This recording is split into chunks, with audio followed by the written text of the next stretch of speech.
La dernière fois, sous une de mes vidéos YouTube, il y a quelqu'un qui m'a posé la question suivante et qui m'a dit en fait, pourquoi s'embêter à analyser les entreprises, pourquoi s'embêter à faire une approche passive, etc. Il y a déjà énormément d'investisseurs qui sont déjà multimilliardaires comme Warren Buffett, Ray Dalio, Peter Lynch, etc. Et c'est des gens aujourd'hui où on est capable de retrouver sur Internet leur portefeuille à l'instant T. Et pourquoi, au final, s'embêter à essayer de déterminer le meilleur portefeuille, les meilleures entreprises, de se casser la tête en fait à réfléchir à tout ça, alors qu'il suffirait tout simplement de copier les meilleurs investisseurs. Alors tu vas voir que la réponse, elle n'est pas si simple que ça, et c'est ce qui m'a donné justement l'idée et le sujet de la vidéo que je vais essayer de te présenter ici. L'idée, c'est de voir ensemble si, en final, on fait bien de se casser la tête et de réfléchir à notre propre approche et à notre propre stratégie, ou si au final, tout ça c'est du gros bullshit et on ferait tous mieux, que ce soit les professionnels ou les particuliers, de copier en fait ce que font déjà les meilleurs comme Warren Buffett, Peter Lynch, Ray Dalio, etc. Pour commencer la vidéo, on va jeter un coup d'œil au portefeuille des personnes les plus connues, les multimilliardaires que je t'ai cités en introduction de la vidéo. Par exemple, là, dans un premier temps, on va jeter un coup d'œil au portefeuille de Warren Buffett, et si on analyse fondamentalement ce qu'il y a à l'intérieur, on se rend compte qu'il y a 51% de son portefeuille qui est directement investi chez Apple. Il y en a une partie chez Bank of America, American Express, Coca-Cola, Chevron, il y en a également aussi chez Moody's, HP, etc., etc. Il y a un site, tous les sites que je te présente dans la vidéo, comme à chaque fois, je te mettrai le lien dans la barre d'infos, mais tu peux suivre à l'instant T en fait l'allocation d'actifs des différents gros investisseurs que je vais te présenter dans cette vidéo. Là en l'occurrence il y a un site qui s'appelle Buffett Online et tu peux voir le portefeuille de Warren Buffett à l'instant T. Alors je crois que c'est mis à jour tous les trimestres, mais tu vois, avec les déclarations auprès de la SEC, donc la Security Exchange Commission, et tu vois, donc on retrouve bien les 51% chez Apple, une partie chez Bank of America, American Express, Coca-Cola, Chevron, etc., etc. Donc on retrouve en fait cette allocation de portefeuille directement sur Internet. Si on zoome au niveau du portefeuille de Ray Dalio, on voit que lui, il a une allocation de portefeuille quand même assez différente de celle qu'on peut retrouver chez Warren Buffett, parce qu'il a déjà une partie de son portefeuille sur des fonds passifs, comme par exemple des ETF de chez iShares. Donc un qui va imiter les performances du S&P 500, un autre sur les marchés émergents, mais il a également aussi des entreprises qui versent des dividendes, des entreprises de type value, comme Procter & Gamble, Johnson & Johnson, Coca-Cola, etc., etc. Il y a aussi McDonald's, et puis une autre partie de son portefeuille qui investit sur d'autres boîtes, mais on se rend compte quand même que déjà entre Warren Buffett et puis Ray Dalio, l'allocation d'actifs et la constitution de portefeuille n'ont rien à voir, et pour le coup, c'est quand même tous les deux des investisseurs multimilliardaires, donc on sait que c'est quelque chose qui fonctionne. Pareil, si on jette un coup d'œil sur Cathie Wood, qu'on surnommait la reine des tech, des nouvelles technologies et des technologies disruptives, parce que c'est quelqu'un qui investissait vraiment dans des boîtes, tu vois, comme Tesla, comme Zoom, Roku, il y a eu également aussi, elle investissait dans tout un tas d'entreprises blockchain, etc. Donc tu vois, c'est quelqu'un pareil qui est multimilliardaire, mais qui n'a rien à voir en termes d'allocation de portefeuille et allocation d'actifs par rapport à celle qu'on a retrouvée pour Ray Dalio et également aussi pour Warren Buffett. Pour autant, c'est quand même quelque chose qui a fonctionné pour elle, puisqu'elle est multimilliardaire.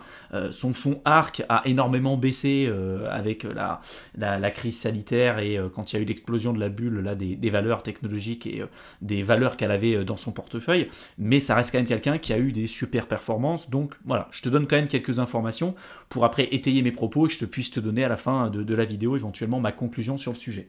Si on regarde pareil Bill Gates, tu connais, qui est le fondateur de Microsoft, donc pareil, multimilliardaire. Si on regarde son portefeuille, avec le site qui s'appelle dataroma.com, tu pourras retrouver la détention de ses actifs à l'instant T. Et ce qu'on se rend compte, c'est que plus de 31% de son portefeuille, bien évidemment, c'est sur Microsoft. Ensuite, il a une partie de son portefeuille chez Berkshire Hathaway, qui est le fonds d'investissement en fait, de Warren Buffett. Et puis tout un tas d'autres entreprises. Donc on se rend compte qu'il y a quand même une partie des entreprises qu'on a retrouvées dans les portefeuilles des autres multimilliardaires. Mais en tout cas, entre Cathie Wood, Bill Gates, Warren Buffett et puis également aussi Ray Dalio, jusqu'à présent, ils ont tous n'ont absolument pas la même allocation d'actifs. Et pour autant, ça reste encore quelque chose qui fonctionne parce que c'est que des personnes multimilliardaires. Là, pareil, je te mets le portefeuille de Ken Griffin, qui est le fondateur de Citadel, qui est pareil un autre fonds d'investissement. Donc il en a une partie sur Microsoft, Invesco, T-Mobile, etc. Tu pourras t'amuser à jeter un coup d'œil sur son portefeuille, parce que je crois qu'il a plus d'un millier de positions sur son portefeuille, alors que Ray Dalio et puis même Warren Buffett ont quand même nettement moins de lignes différentes dans leur portefeuille. Mais pareil, c'est quelqu'un de multimilliardaire, donc on sait que c'est quelque chose qui fonctionne. Donc finalement, quoi penser de tout ça? Est-ce que ça vaut le coup aujourd'hui de se casser la tête et de réfléchir à sa propre stratégie d'investissement et à sa propre allocation d'actifs, ou est-ce que finalement on va essayer de se copier, de se calquer sur ce que font aujourd'hui les meilleurs investisseurs et les plus gros portefeuilles qui sont aujourd'hui accessibles sur internet gratuitement aux yeux de tous. Je vais essayer de t'expliquer ça de la meilleure manière possible là dans la suite de la vidéo. Donc c'est ce que je t'ai mis à l'écran. Copier les meilleurs investisseurs et les plus gros portefeuilles n'est pas forcément une bonne idée selon moi. On va pas gérer un portefeuille de 10 000 euros comme on le ferait par exemple avec un portefeuille à plusieurs milliards. C'est clairement pas la même chose. En plus de ça, il y a certaines positions qui ont été achetées très tôt, comme ça a été le cas de Coca-Cola avec Warren Buffett, et je suis pas persuadé qu'il en achèterait une quantité aussi importante aujourd'hui avec des prix comme ceux qu'on a actuellement.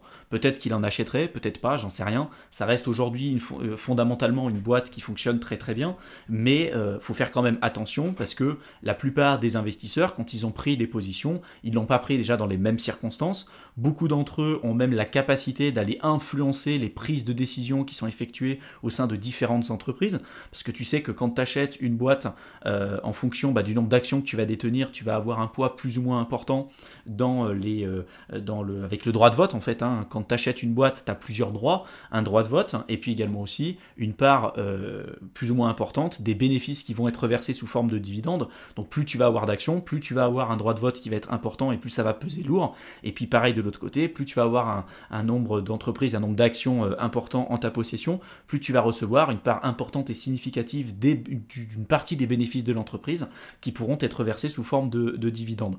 Et donc forcément, quand tu t'appelles Warren Buffett, quand tu t'appelles Ray Dalio ou Ken Griffin, forcément tu vas pouvoir avoir un impact beaucoup plus important et beaucoup plus significatif sur les prises de décision auprès de certaines grosses entreprises que toi tu ne pourrais sans doute jamais avoir avec le peu d'actions que tu pourrais avoir à ta disposition. Donc ça aussi, ça a évidemment un impact important. Il y a même plein d'études qui ont montré, sur internet, tu pourras retrouver des études académiques, notamment sur l'effet Buffett, donc le Buffett Effect, tu pourras retrouver ça sur internet, qui explique qu'en grande partie, les résultats qu'on peut retrouver chez Warren Buffett ne peuvent pas être reproductibles. Bon, déjà parce que c'est quelqu'un qui est très intelligent, hyper doué dans ce qu'il fait, mais en plus de ça, il a la puissance de feu aujourd'hui et la capacité, quand il rentre dans une entreprise, d'aller influencer carrément tout le comité de direction. Il est capable de dire, voilà, moi j'investis dans votre entreprise, mais par contre ce CEO je le veux plus, ou ce pôle qu'il y a dans cette boîte, je veux que ça change, etc. etc.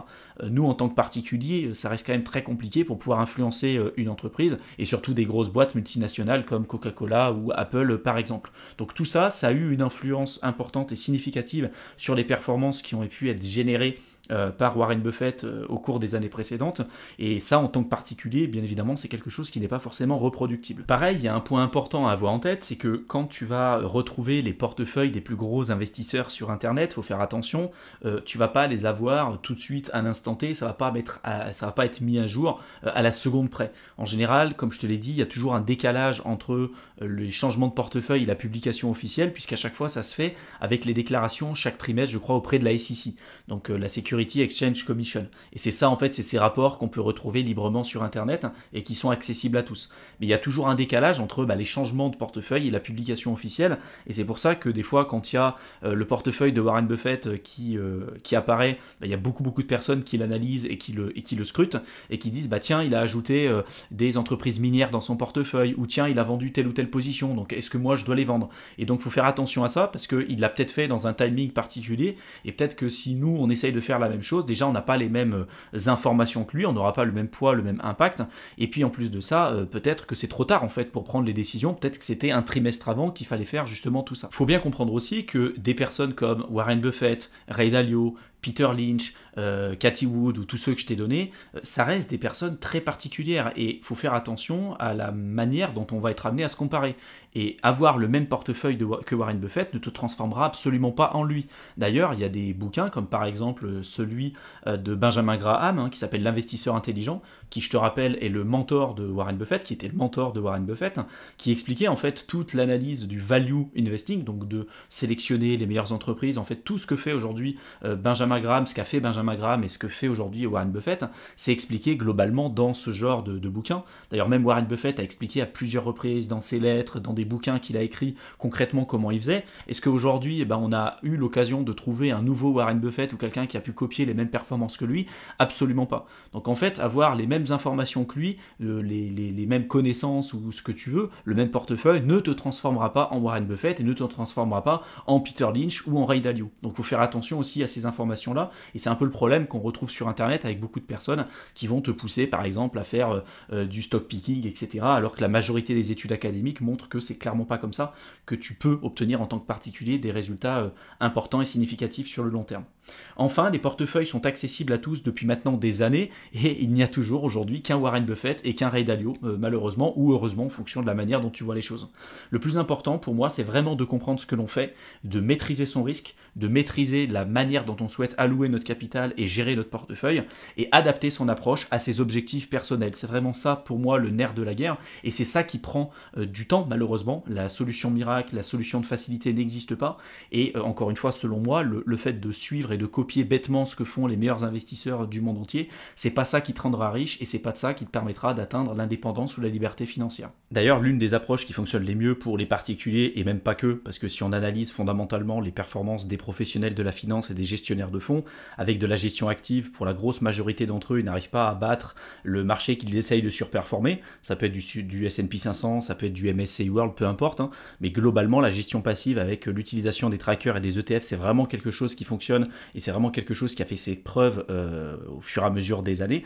Donc il y a plusieurs vidéos que j'ai effectuées à ce sujet sur la chaîne YouTube que tu pourras retrouver dans la playlist bourse si c'est quelque chose qui t'intéresse. Je t'en ai mis 2 là à l'écran. Quels sont les meilleurs ETF par exemple pour t'aider à construire un PEA et un compte titre qui vont être performants. Et puis pareil, je t'en ai mis une autre là, investir en bourse, comment créer le meilleur portefeuille d'ETF pour t'aider à bien cerner comment allouer ton portefeuille, comment comprendre le risque, le rendement, etc. Donc si tu veux en savoir plus, n'hésite pas à jeter un coup d'œil dans la playlist bourse. J'espère en tout cas que cette vidéo t'aura plu, qu'elle t'aura intéressé et qu'elle t'aura été utile. Si maintenant tu veux en savoir plus sur l'investissement en bourse ou sur les marchés financiers de manière générale, je t'ai préparé un programme de formation offert que tu peux rejoindre simplement en cliquant dans le lien que je t'aurais mis dans la description de la vidéo. Donc tu verras dans la description, je te mets un lien, tu cliques dessus, tu rentres ton adresse mail et je t'enverrai le contenu directement dans ta boîte de réception. Je te souhaite une excellente fin de soirée et je te retrouve dans une prochaine vidéo. À bientôt.